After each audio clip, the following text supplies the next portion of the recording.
Six Pack is the heartwarming story of Brewster Baker, a down-on-his-luck stock car racer who's doing better winning hearts than winning races. That is, until he gets taken for a ride by six car-crazy orphans who join his pit crew and put him back on the right track. I think that Brewster is very much like I am in that he has a certain moral fiber about him, that it's important that everything balances out, you know, the good and the bad. And I think that these kids start off being real street-level kids who would steal their mother's car if they had to. That's an oversimplification, but they really are very streetwise kids. And they're Southern country kids, not New York streetwise, which I think gives them a certain charm also, because they really are doing this to eat, to survive. Their parents are dead. And I come through town and I'm an easy mark for them because I have a race car and they're into high-powered engines. Kenny Rogers and his six-pack are guided through their paces by award-winning filmmaker Daniel Petrie. His directing credits include Fort Apache, The Bronx, Resurrection, A Raisin in the Sun, and for TV, Sybil and Eleanor and Franklin. He auditioned hundreds of youngsters before deciding on the talented newcomers who make up the six-pack. Children are most often delightful to work with because they've got such lively imaginations, and they're really natural actors, especially if you have made any kind of effort at all and have cast them well. Brewster's first encounter with the six-pack cost him his car and lands him in jail, but the pint-sized mechanics come to the rescue.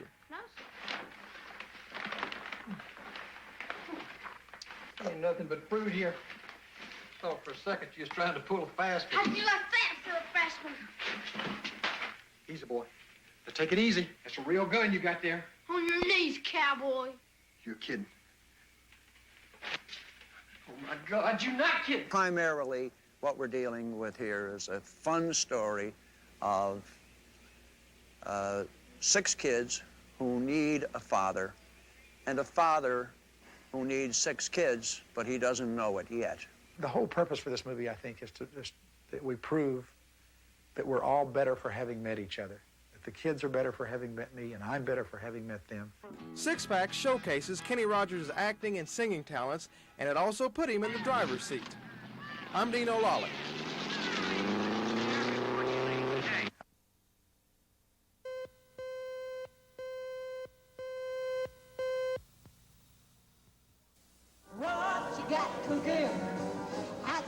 R.C. Bannon and Louise Mandrell, one of country music's new husband and wife duet teams. You'll recognize her as one of the stars from the popular NBC show Barbara Mandrell and the Mandrell Sisters. Hey, good looking. Woo! Before that, people came because out of curiosity, because I was Barbara Mandrell's little sister, and they wanted to see what she could do. And they said, okay, entertain me. I know why you're up there. And now they come because they've seen the TV show and they like me, and I have all positive feelings about it.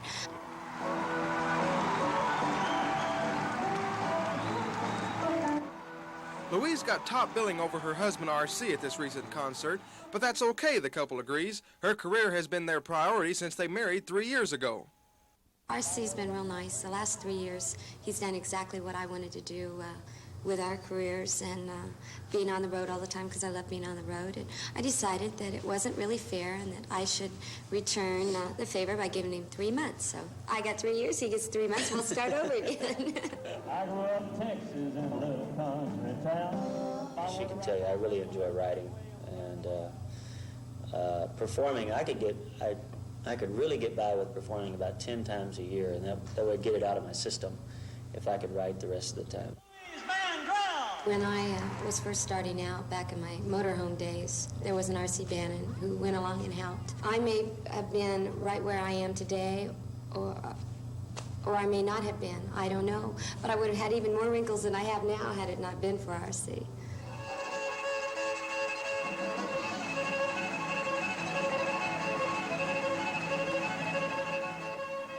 Like her sister Barbara, Louise plays a number of instruments in the show. She's even included some dance numbers. But as far as other comparisons, we don't compare ourselves to each other. One thing I think one thing that's helped is a television show. Instead of hurting, it's helped because I've seen that each of us are individuals. I'm Dean O'Lally.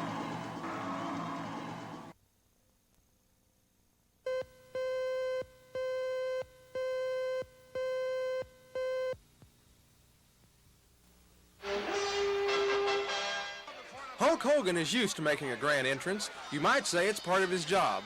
And when others aren't trumpeting his arrival, Hulk is blowing his own horn as an all-star wrestler. He's 6'7", 320 pounds. It's hard to believe this guy can go unnoticed. But outside his small ring of admirers, Hulk Hogan lacked a big name to go with his big body. That was until Rocky III. Hollywood's been screaming a long time. They wanted to see the Hulkster's face. And you know something? With all the love slaves out there, all the ladies lined up that wanted to see the Hulkster. I took a little bit of time off. I did train religiously every day, but I took just a little bit of time off to give Hollywood a piece of my mind.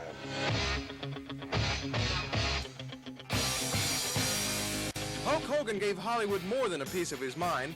Living the part of Thunder Lips, a pro wrestler, Hogan had everyone looking up to him, even Sylvester Stallone. Listen, after the match, how about if we get a Polaroid together, okay? You're in trouble, man. I'm gonna break him in half like this. Seems like lately everybody wants to beat me up. And the Hulk wasn't about to miss his turn. The only reason there's just a little bit left of Sylvester Stallone is he filled all my suitcases with hundreds of dollars of bills. Otherwise, the Hulkster wouldn't have been available. But if Hulk was busy before, now his schedule is tighter than his wrestling trunks. But he's saving plenty of time to go after his seat at the top of the wrestling world. The Hulkster's gonna go train, gonna be a little hanging and banging, and the next thing, the world title's going right around my waist. I'm Dino Lawley.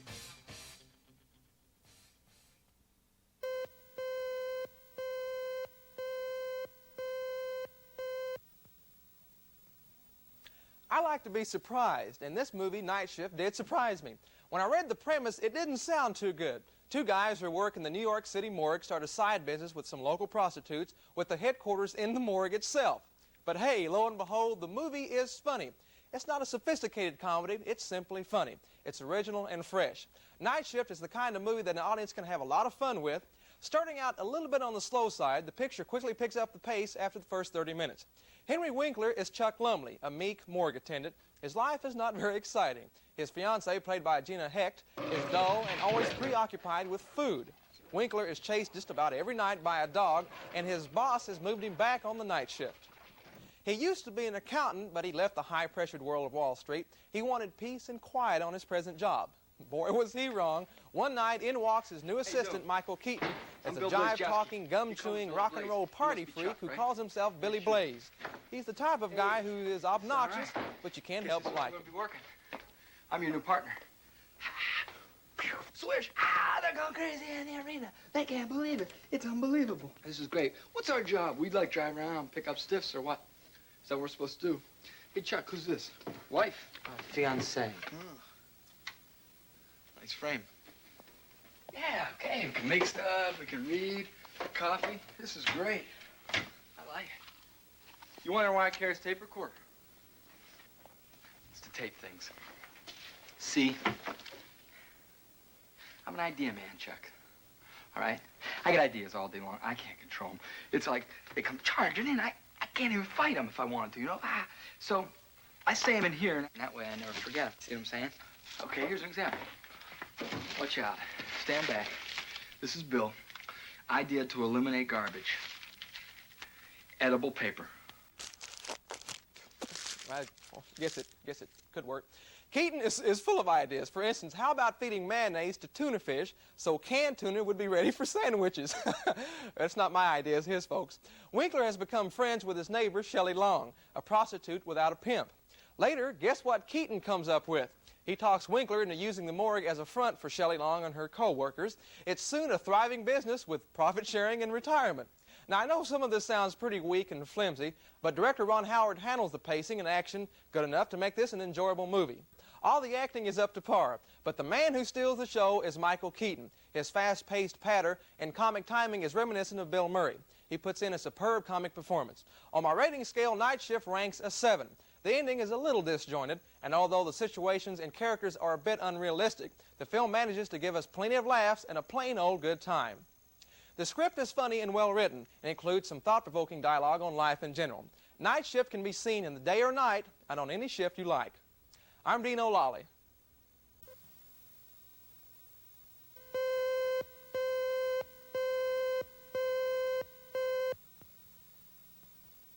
There were many skeptics who said no way when asked whether or not John Irving's sprawling bestseller could be made into a film. But luckily, director George Roy Hill and screenwriter Steve Teschitz ignored them and made it anyway. The World According to Garp is a lovable, beautiful, thought-provoking, and tragic film.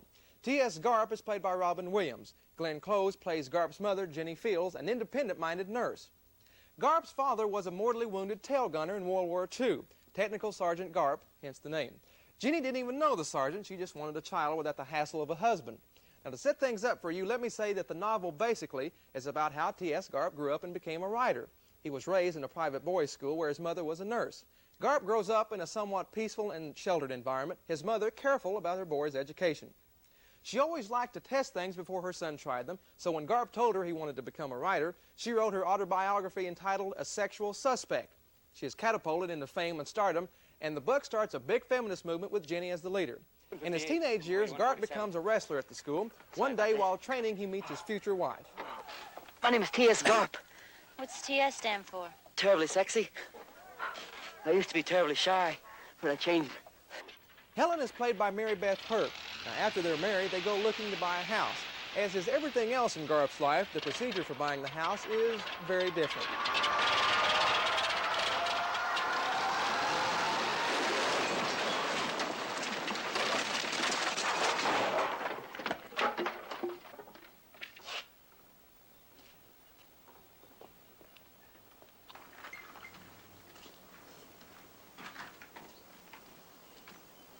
Folks all right down there? Yeah, I'm okay if we're all right. But are you all right? Oh, I'm fine. You mind if I use your phone? Sure, if you can find it. Thanks a lot. We'll take the house. Garp. Honey, the chances of another plane hitting this house are astronomical. See, it's been pre-disastered. We're gonna be safe here. 2 children are born later, and Garp stays home to take care of them and continue to write, while his wife teaches at a nearby college. Garp becomes best friends with a transsexual, Roberta Muldoon. She used to be a he, and he used to play professional football. John Lithgow puts in an extraordinary performance in the role. All the performances are superior. Robin Williams does an excellent job as Garp. Jenny Close as his mother is brilliant. Mary Beth Hurt as Garp's wife is very effective. Everyone is wonderful.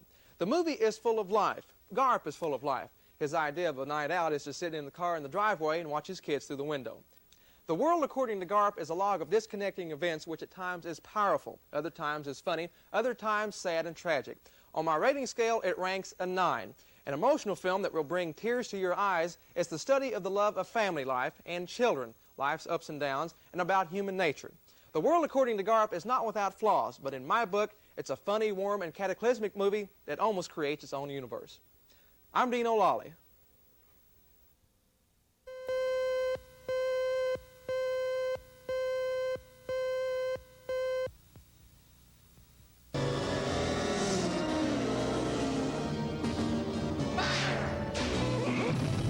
I don't know what it is, but I'm a sitting duck.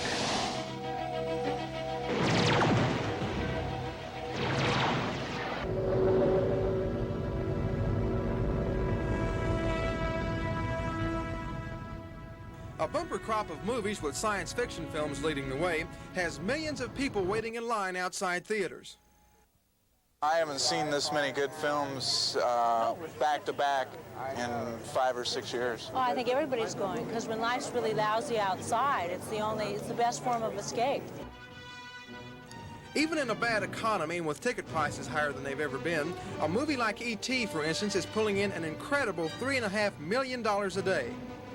I don't save a thing. I don't own a condominium. I don't have anything but the movies to go to. I can afford $5. I can't afford my $10,000 down for a new home. Escapism. This summer screens are filled with sights that don't exist anywhere but at the movies. Creatures from outer space. Good guys looking for creatures in outer space. Spirits that hide in television sets.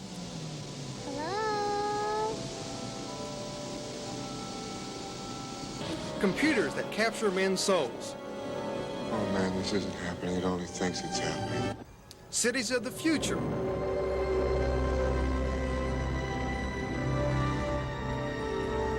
Incredible supersonic planes, and even motorcycles that fire rockets. Competing for this huge audience for summer movies, Hollywood studios have dished out their biggest helping ever of science fiction. Hoping to imitate the success of past movies like Star Wars, and with E.T. leading the way, it's working. People are buying films that are not of this world. I mean, that are magic tricks. Now on glide path, on course. There's a little bit of childhood awe to it. You don't have to understand it because you're being told a story.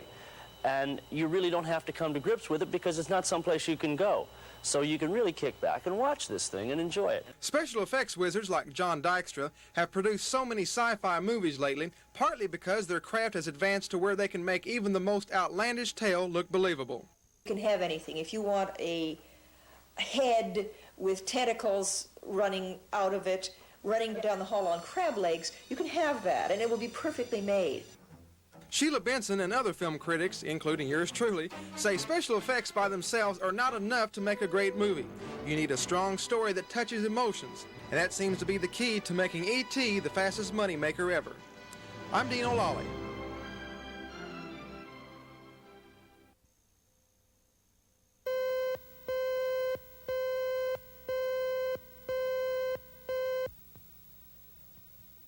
Kenny Rogers makes an easygoing, laid-back film debut in Six Pack. The film's continuity is not up to par. Some of the finer points and details are overlooked. But other than that, Six Pack will not break any money records, nor will anyone in it receive any acting awards. But it is fun and enjoyable. Kenny Rogers plays Brewster Baker. He used to be a big-time stock car driver. A corrupt ex-employee caused a sham between Baker and his sponsor. Now, Baker is trying to get things back on the right track. After his car is stripped by 6 orphaned, somewhat creative and desperate kids, he soon catches up with them, and the relationship begins. It seems the 6 are in the ripped-off spare parts business with a lawman played by Barry Corbin. Rogers becomes aware of the kids' explicit mechanical talent, and the Six Pack and Rogers join forces to help get him back on the racing circuit. The Six Pack gang becomes Rogers' entire pit crew.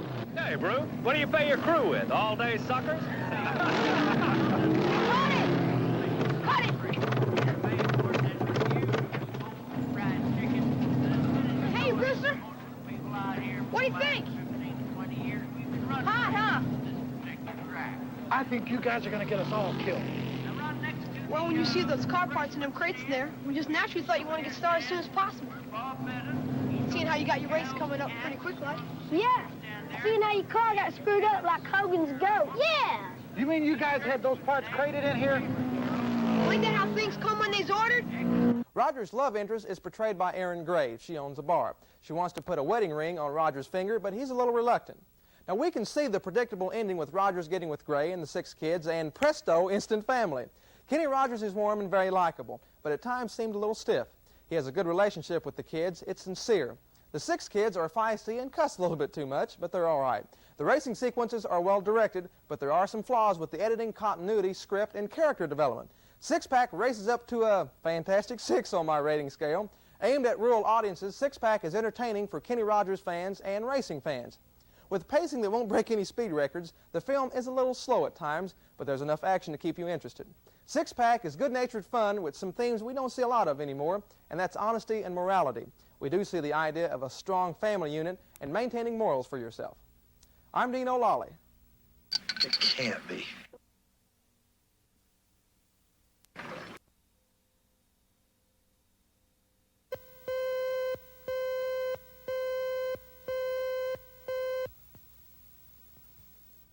The one thing about Tex that really seems to surprise people is when they find out Walt Disney made the film.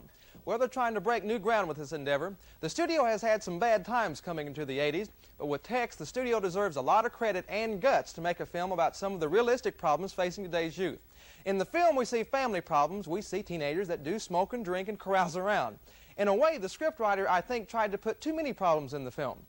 The story centers around a 16-year-old Oklahoma farm boy, Tex, played by teen idol Matt Dillon. He and his older brother, Mason, played by Jim Metzler, are barely surviving on their farm. Their widowed father is away most of the time working on rodeos, so as a result of the family situation, Tex must face growing pains with just the help of his older brother. The boys face money problems. Mason sells Tex's horse, and that causes internal troubles. Tex wants revenge and almost destroys Mason's chance for a basketball scholarship. But in the end, all is forgiven and reconciled. As we follow the two brothers at a time when big decisions have to be made, we see that Tex can get into trouble on occasion. Grade it quick. It's going fast. Better grade it. Were you angry with Mrs. Germany because you thought you couldn't do good sculpture? No, I don't think there was any psychology involved in it, if that's what you're asking. I just think my sculpture looked better on fire. How you and your brother getting along? Well, we're doing great.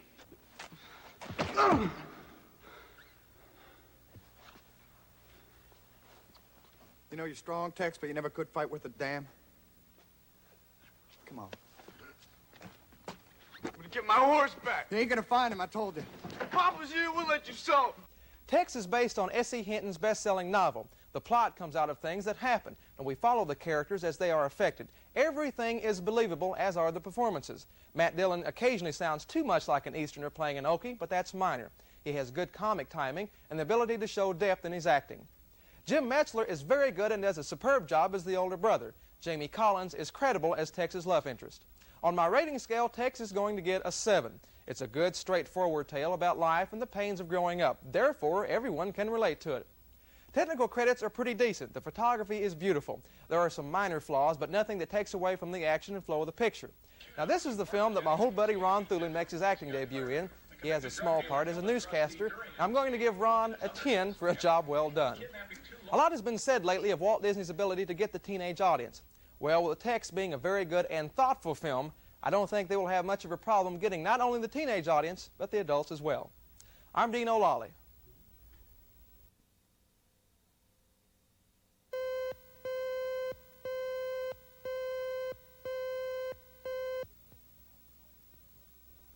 The Secret of Nimh is about the only G-rated new film of the summer, and that, it's sad to say, might hurt it, but it appears to be doing very well, and rightly so. The Secret of Nimh brings back the Disney movie style of old, and it's not hard to figure out why, because the creators of Nimh are ex-Disney artists. They left after having disputes over standards and technique. Now, this film was wonderfully and skillfully done. The story is based upon the award-winning children's book, Mrs. Frisbee and the Rats of Nimh. A recently widowed field mouse, Mrs. Brisby, the name was changed for the movie, must move her family's cement block house before it's destroyed by the farmer's spring plowing. Now, that wouldn't be so bad, but her son is too sick to be moved. She needs advice, so after talking with the great owl, the voice provided by John Carradine, she seeks the aid of the mysterious rats of Nimh that live below the farmer's rose bush. Before she goes, she leaves her other children in Jeremy's care, voice provided by Dom DeLuise. I see. You have a girl.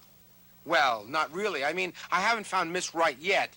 But when I do, the whole world will hear us singing.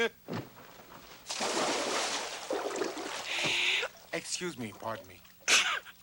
Well, you keep making all that noise and Dragon will hear you, if he hasn't already. Wouldn't you sing too? I mean, if you felt... if you felt the call of the wild, but... I would not. But if I knew there was a cat nearby.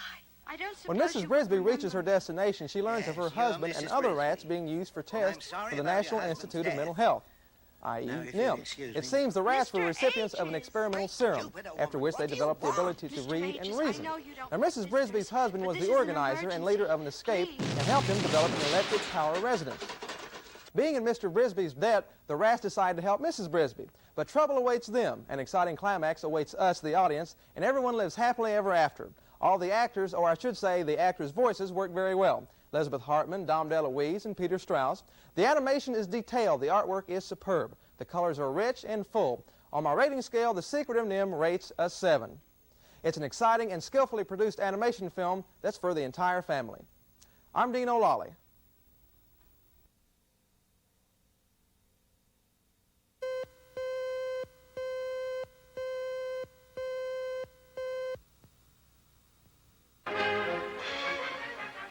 Recreating the daring deeds of the 19th century buccaneer required many dangerous and difficult stunts. The pirate movie's two male stars, Christopher Atkins and Ted Hamilton, like to do much of their own stunt work. For the most dangerous maneuvers, producers hired a skilled team of Australian stuntmen under the direction of stunt coordinator Grant Page. I think probably the most difficult to put together is the original leap into the sail with the dagger, dive into the sail, this is on the ship, and then slide down the sail. Yeah, the first time this stunt was done, it was done by Douglas Fairbanks, and it was done with a long arm from the other side of the sail, fitting the curve. And it was really sort of like being on the handle of the arm, which was the only part that stuck through the sail. And this movie, we're not going to do it that way. We're going to do it diving from the spar of another mast with the dagger into the sail, dive the dagger into the sail, and then the full stunt right down. This was the most spectacular and potentially dangerous stunt in the film.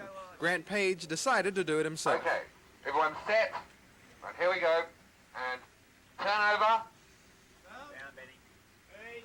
133A, take one. All right. Action! Ready? Now. 50 feet in the air, his knife wouldn't cut the sail. Suddenly, he lost his balance.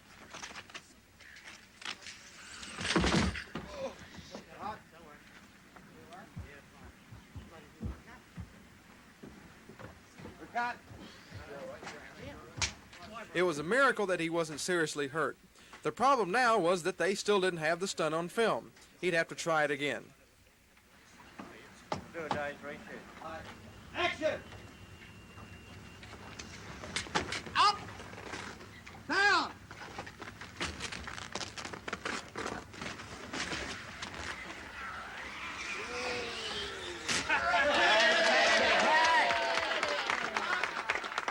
Well, we had a problem with the sailcloth. It was just too tough to get through. Once we got it going, it was sweet. Here's the scene as it appears in the finished film.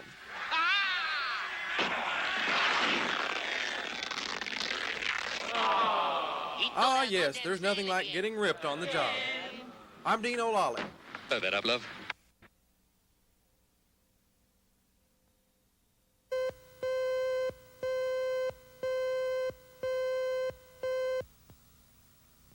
Hey, see if you can raise the bed now, Amelia.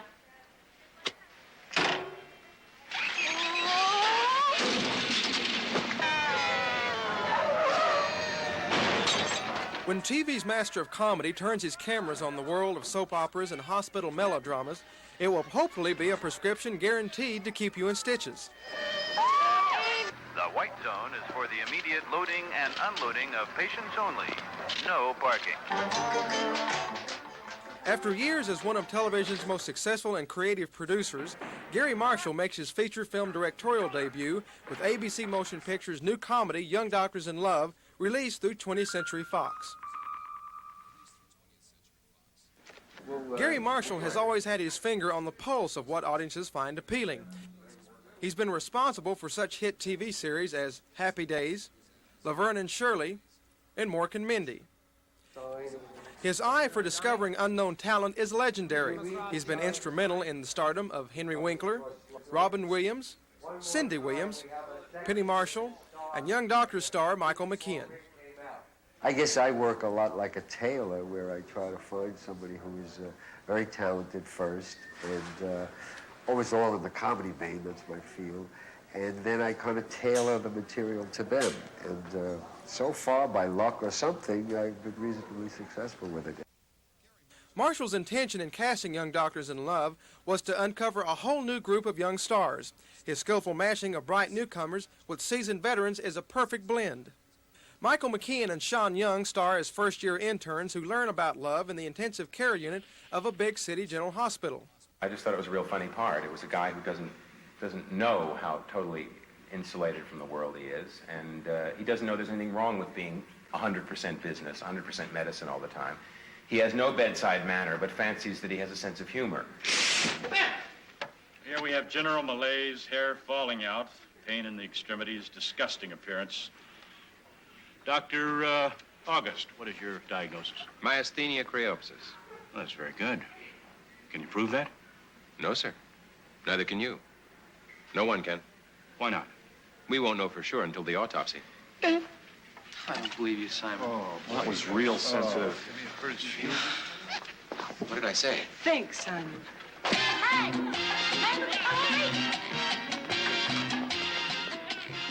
The Young Doctors in Love work at a hospital where you never see any blood, and the most serious injury is a broken heart. Push the button. Okay. I'm Dean O'Lally.